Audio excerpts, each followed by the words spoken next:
Welcome to an episode of Behind the Scenes, a weekly program unveiling the biggest political developments in Somali politics. I'm Sultan Mohammed, your host and co-producer here on HORUFADHI Media alongside HORUFADHI.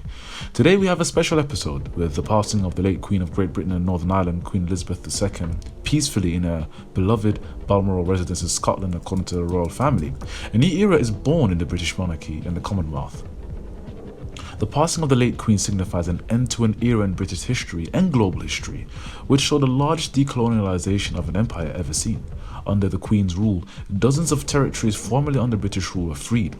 Nevertheless, there has been a mixed reaction among Somalis, with many feeling sorrow for the grandmother, mother, and the head of state Queen Elizabeth herself, but resentment to the establishment she represented. However, what was Britain's role in the independence of Somalia, and how the Somali people would eventually be divided into 5 distinct regions, now manifested in the white star within the sea that represents the blue flag? This is the topic on the program today. We hope you find this program very informative. Please like, share, and for similar content, do subscribe to HORUFADHI Media. Also, do subscribe to HORUFADHI Media Group's second channel, known as HORUFADHI TV, where you are currently watching this program, and where you can find other exclusive programs such as the African Weekly Roundup and Mahahi Salah, among others. And last but not least, do follow myself, Sultan Mohammed, Suleiman Hashi, Yasin Abdi, and the wider HORUFADHI Media team on our social media platforms that should appear on the screen any moment. Let's get straight into it. The late Queen Elizabeth II ruled for longer than any other monarch in British history. Over 70 years, Queen Elizabeth was dedicated as the head of the Commonwealth, linking more than 2 billion people worldwide, according to Buckingham Palace. The Queen ascended the throne in 1952 at the young age of 25. At her ascension in 1952, Elizabeth was the monarch and the head of state of 7 independent states: the United Kingdom, Canada, Australia, New Zealand, South Africa, Pakistan, and Sri Lanka, as well as 27 colonies, mostly based in Africa and Asia. Since then, new realms have been created through the independence of former colonies and dependencies, and many realms have become republics. For instance, Barbados is the most recent realm to become a republic, and it did so on the 30th of November 2021. Under her reign, many former colonies were granted independence or fought for independence, which is positive. However, the reality is that many reasons revolved around the colonialized peoples realizing that they had a right to self-determination and sovereignty away from the British, rather than the British government realizing that it had done any wrong. Now, Somalis and the Somaliland territories were not any different. The relationship between the British Crown and the Somali people goes back to the 1880s, during the period of the Berlin Conference and the scramble for Africa. The British had eyes on strengthening their position on the Red Sea and the Gulf of Aden.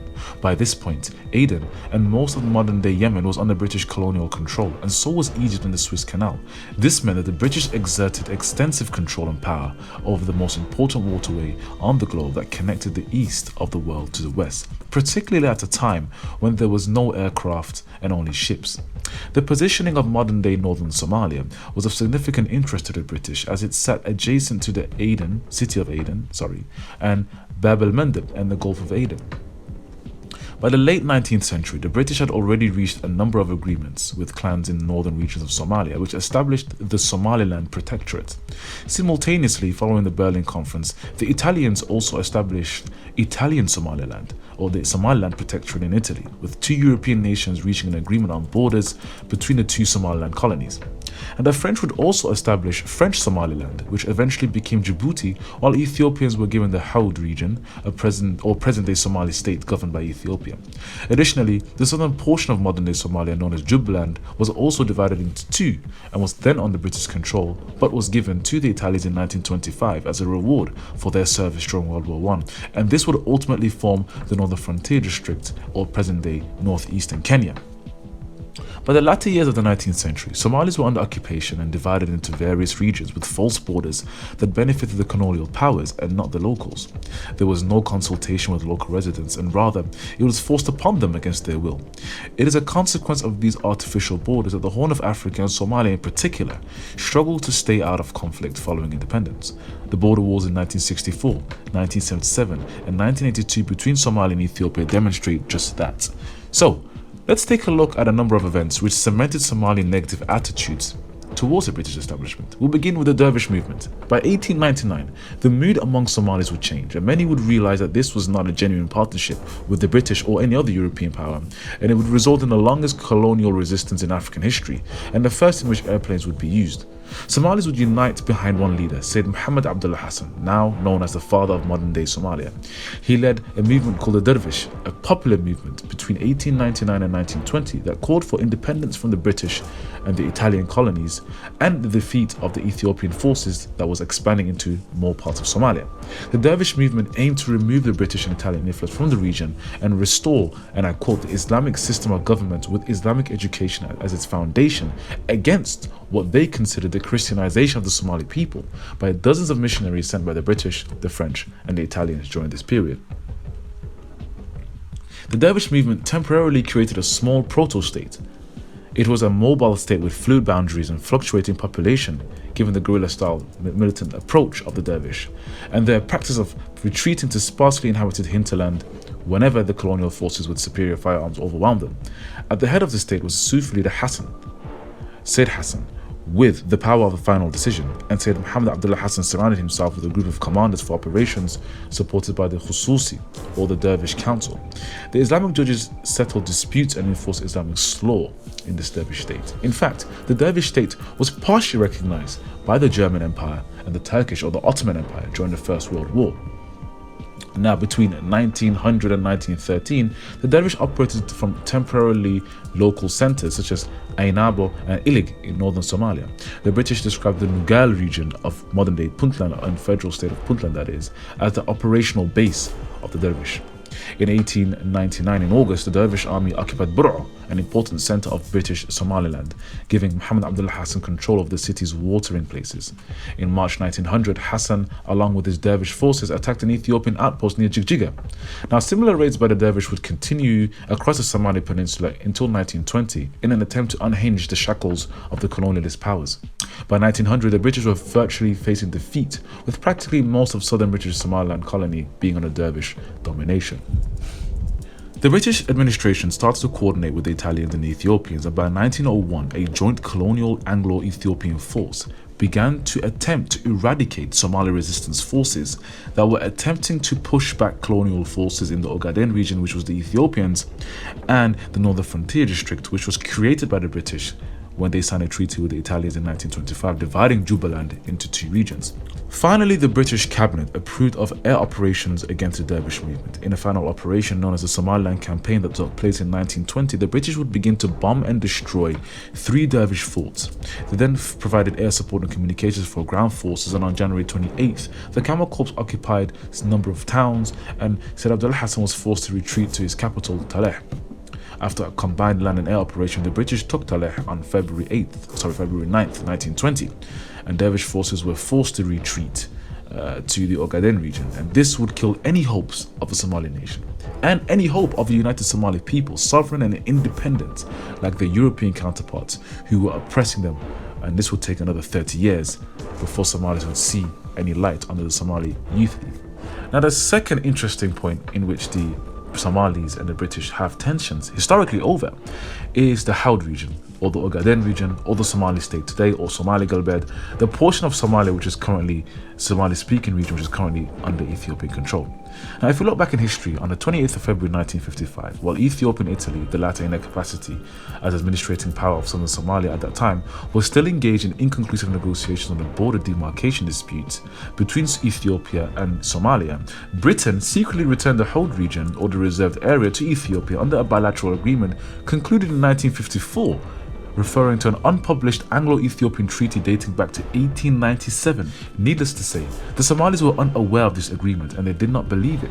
The agreement provided, among other things, the right of tribes coming, respectively, from Ethiopia and the Somaliland Protectorate to cross the frontier for the purpose of grazing, as originally set out in the Anglo-Ethiopian Treaty of 1897. However, in 1960, following the independence of Somalia, the aggravated Ethiopians had terminated the grazing rights, thus nullifying the Treaty of London that had permitted Somali herders to move freely in and out of the Haud region. The transfer was viewed by many Somalis as a betrayal of the protectorate treaties that Britain had signed with clan leaders between 1884 and 1886. The Somalis had in fact challenged both agreements of 1897 and that of 1954 between Ethiopia and Britain, and claimed that their own 1884 agreement with Her Majesty's government overrode these. A delegation comprising of Michael Marino, leader of the National United Front Party, Abdurrahman Ali and Mohammed Dubbe were sent to London to protest against the agreement and to secure a postponement of its implementation. During their visit to London, they formally met and discussed the issue with the Secretary of State for the Colonies, Alan Lennox Boyd. Now, Somali's argument were based on 3 points. 1. That the two treaties disregarded earlier agreements made with the clans that had put them under British protection. 2. The Somalis were not consulted on the terms of the treaties between Britain and Ethiopia, and in fact had not even been informed of its existence. And number 3, that the treaties have violated the self-determination principle of the Somalis. Now, after fruitless mission to London, a delegation of 2 members, Sultan Dervish Movement and Michael Marino again, was sent to New York to protest to the UN against the transfer by Britain of the Howd or Ogaden region to Ethiopia.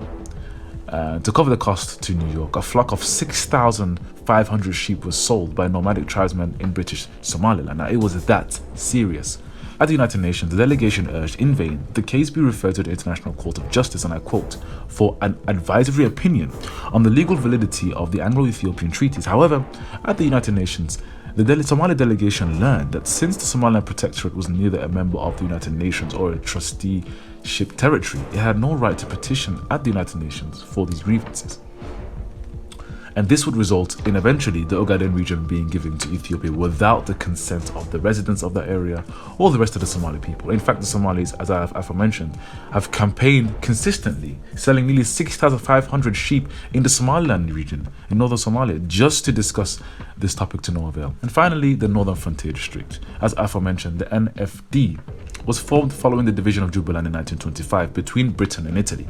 Now, on June 26, 1960, 4 days before granting British Somaliland independence, the British government declared that all Somali inhabited areas of East Africa or Greater Somalia should be unified in an administrative region. However, after the dissolution of the former British colonies in the region, Britain granted administrative control of the Northern Frontier District to Kenyan nationalists, despite an informal complaint demonstrating the overwhelming desire of the region's population to join the newly formed Somali Republic. And in fact, the NFD was almost exclusively inhabited by ethnic Somalis. In December 1962, at the urging of the Somali government, the British appointed a commission to ascertain the desires of the inhabitants of the Northern Frontier District regarding its future. The commissioners reported that the inhabitants of 5 of the 6 administrative areas of NFD favoured union with the Somali Republic, and according to the Somali Republic, unification was favoured by 88% of the inhabitants of the Northern Frontier District. Early in 1963, the British government assured the Somali government in Mogadishu that no decision would be made regarding the Northern Frontier District without prior consultation with Somalia. However, the British did not follow the wishes of the overwhelming majority of the inhabitants of the Northern Frontier District and secede the territory to Somalia. Instead, on the 8th of March 1963, Britain announced the creation of the Northeastern region after the Northern Frontier District.